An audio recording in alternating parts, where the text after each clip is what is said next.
Hi everybody, I'm Birgit. I'm a Master NLP practitioner and life coach, and I am coming to you not live. I've got a little gap in between my next session, so I thought I'd take this opportunity to just jump on and introduce myself and let you all know what my intention is, which is really just going to be to inspire and encourage positive mindsets during this time where we absolutely need it the most. So I'm actually 8 months pregnant. Yeah, this happened. Feel like a little hippo.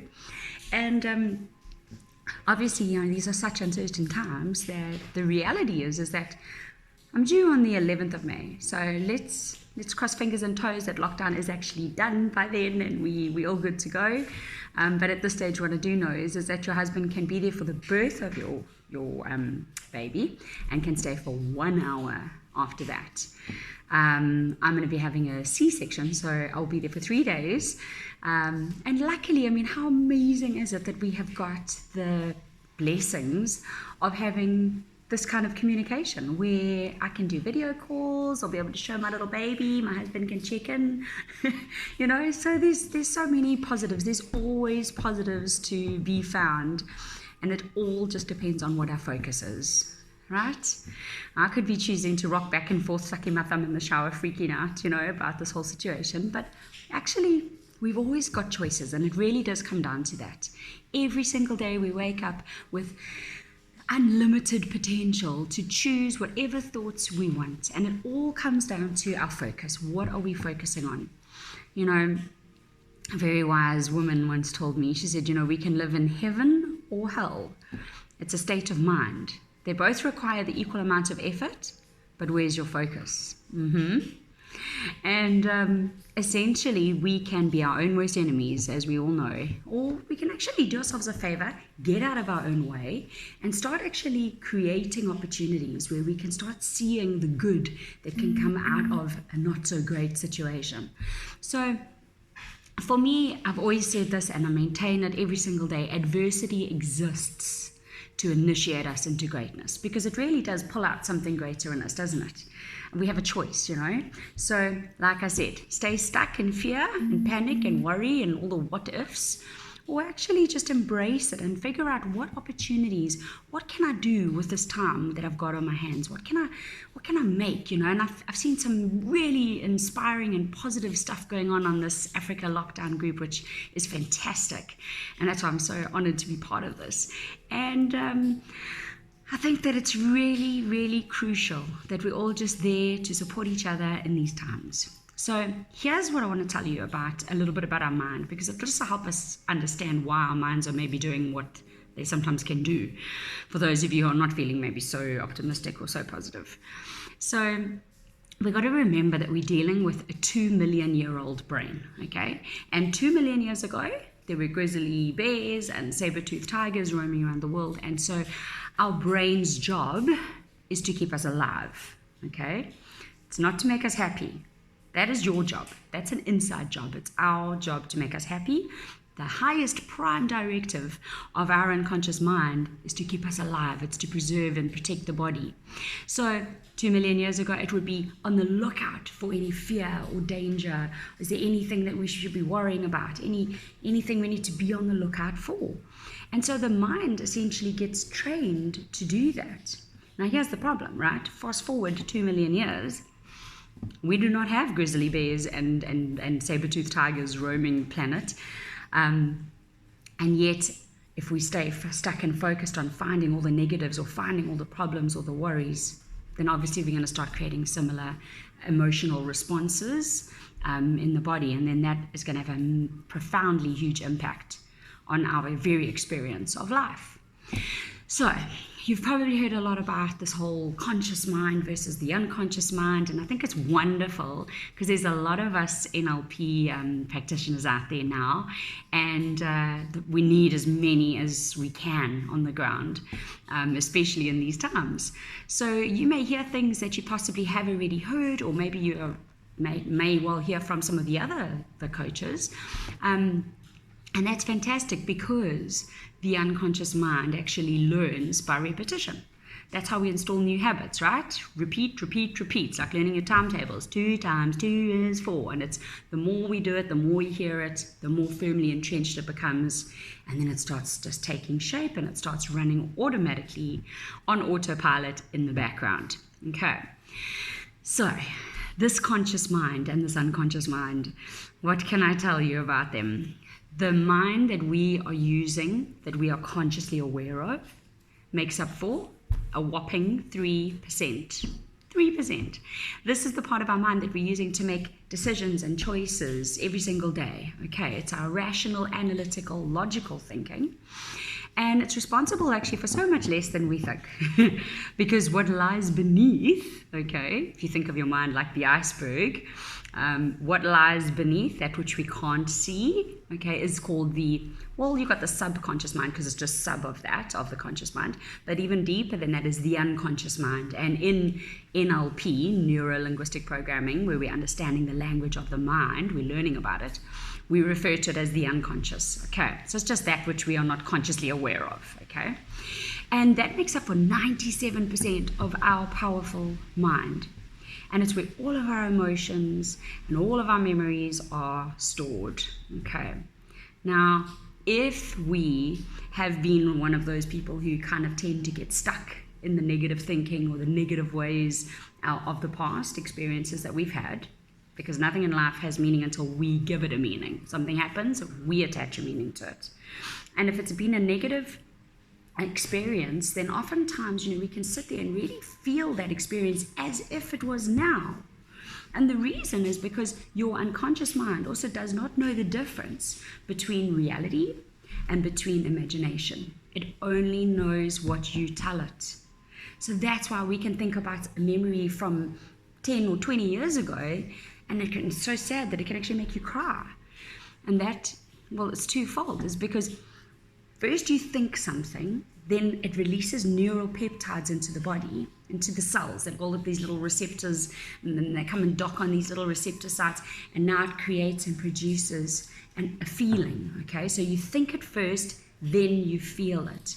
And if your mind doesn't know the difference between reality and imagination, you can make it so real that it feels like it's happening again, as if it's happening right now, and therefore it produces that emotional response, and we can start to cry, or we can start to feel negative or angry. A number of negative emotions can arise in us.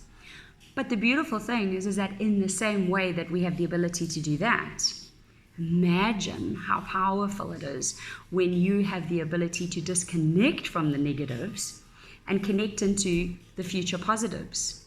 So you can start creating in your own mind then how great it's going to be when you feel X, Y, and Z, or that you can start telling yourself, because self-talk is everything. Remember your focus. When you can start telling yourself how awesome this new life is going to be once we come out of this, all the new opportunities that are going to be there, job opportunities, what it's going to create for our youth. There's many beautiful ways that we can also look at this. Things that we've learned during these times, reevaluating what's important to us, and just letting go of the noise and the clutter and all the stuff that just clouds our mind and keeps us locked down, essentially, in our own negativity, which feels like a little prison in your own mind, okay? So it's pretty amazing what we can achieve when we start using our mind for us rather than working against us, okay? And that's really why I'm talking about focus. The second part is that you would have heard this before, I'm sure. What you focus on increases. And it's just a self-fulfilling prophecy, okay? Because if we're just focusing on all the crap, we feel more crap, okay? So there's a very popular little exercise that you can even do it now in your own home, because I hope that's where you are, locked down in your home, safe and sound. But it's a very popular little exercise. So do this now. Have a look around your home, and I want you to make a list in your mind. Start counting how many things you can see, and just do it quickly, as fast as you can. Okay, I'm going to give you a color, and I want you to count how many things you can see that are that color in your home. Starting now, go. Look for green. Look around your room. How many things can you see that are green, that you're counting are green? Look for green, make a list, okay, stop. And now tell me how many things you saw that were brown. Oh, no, you didn't. Okay, let's do the exercise again. So now you're going to look around your home and you're going to actually look for things that are brown, right? Okay, make a list, count. How many things can you see? Looking for brown. Cool. Okay, stop. Guaranteed you saw more things that are brown this time. Yes. Okay, exactly. It's such a simple, basic little exercise. But what does it teach you? Seek and you will find. Okay? So, I mean, there's some of you that probably even saw things that were not quite brown. Maybe they were burgundy in color, but you just added them to the list anyway.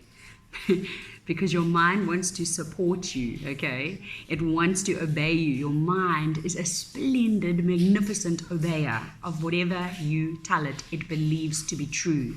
It says, it's like having your own personal genie. Your wish is my command, and then it locks it in, whatever you're telling it.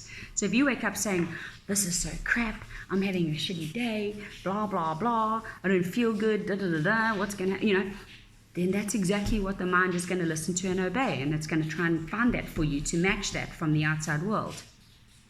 Whereas if you wake up and go, right, today is a new day full of new opportunities. What am I going to do with this day? How am I going to make the most of this day? And then we start actually gearing ourselves towards that. Then the mind wants to support you in that. Okay, so remember, it is an absolute magnificent obeyer. And it is there to support and to serve you. All right. So feed your mind with whatever it is that you're wanting to focus on. If you're wanting to get better results in your world, that's all you got to do. It all starts with your own belief system. Okay. Whatever you believe. Okay. Think about your own potential. Okay. If you believe that you can get through these tough times, if you believe that you can do something, then 9 out of 10 times you will be right. Okay. So here's the cycle, which can be called the success cycle, or it can be called the failure model. Just depends which way you look at it. So it starts off with a belief in yourself. You have a belief about your capabilities, achievements. So let me give you an example. If I'm thinking, well, I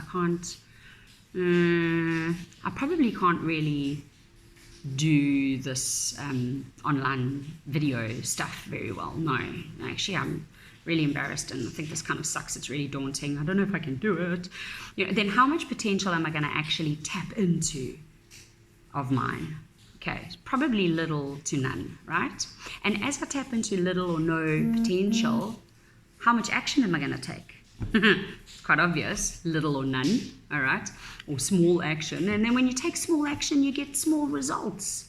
And then when you get these small results or no results, it feeds back into your belief system of, you see, I knew I couldn't do it, I suck at this, I'm so not good enough, blah, blah, blah.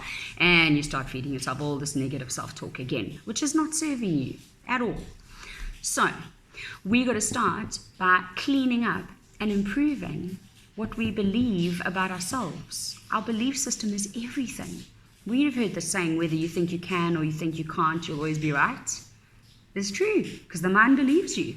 So instead, if I go, okay, right, this is a bit daunting, but you know what, I've got this, I can do this, I've got all the skill, I've got the ability, let me make the most of it.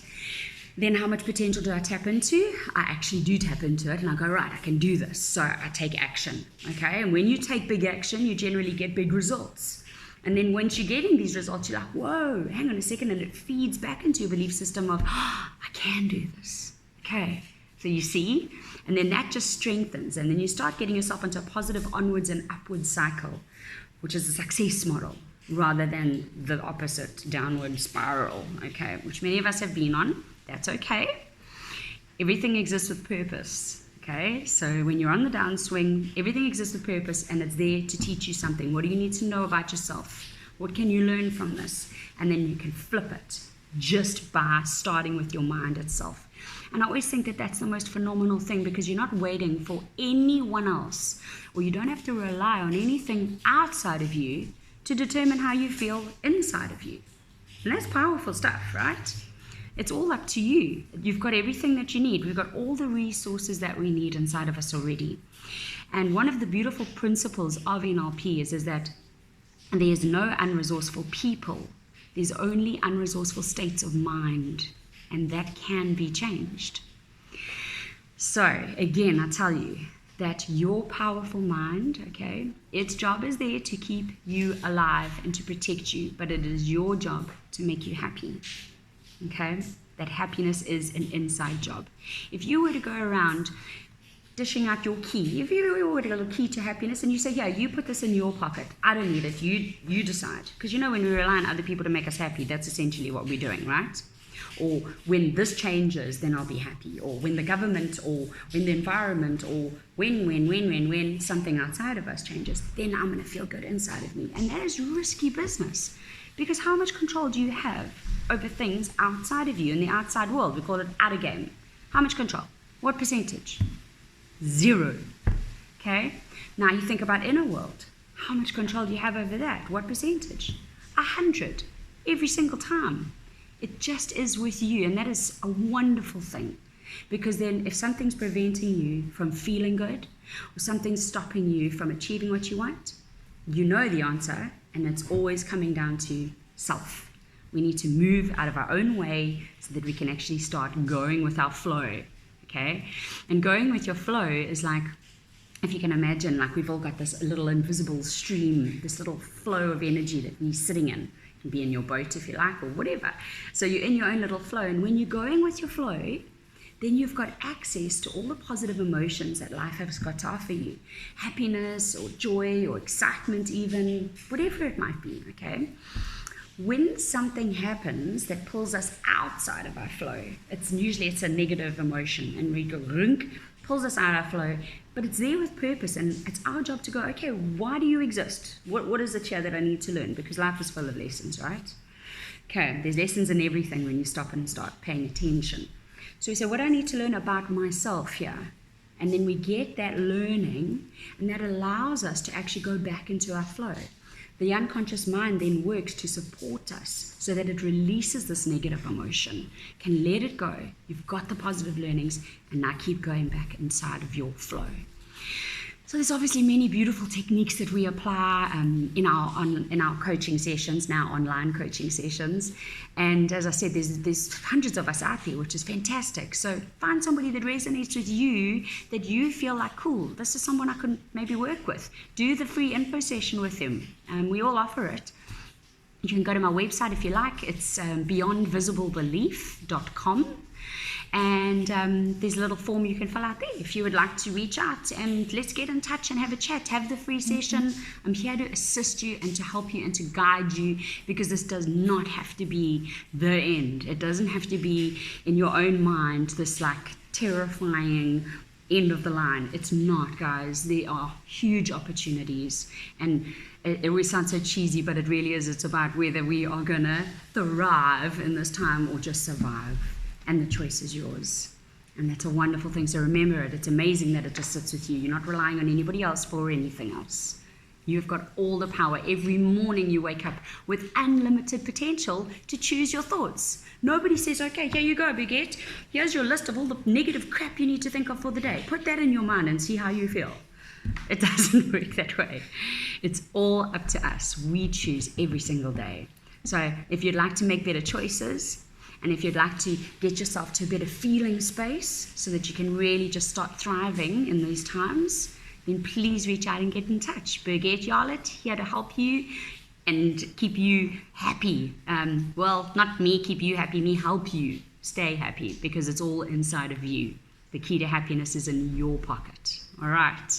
So have a great day, guys, and thanks for listening, and stay healthy and happy.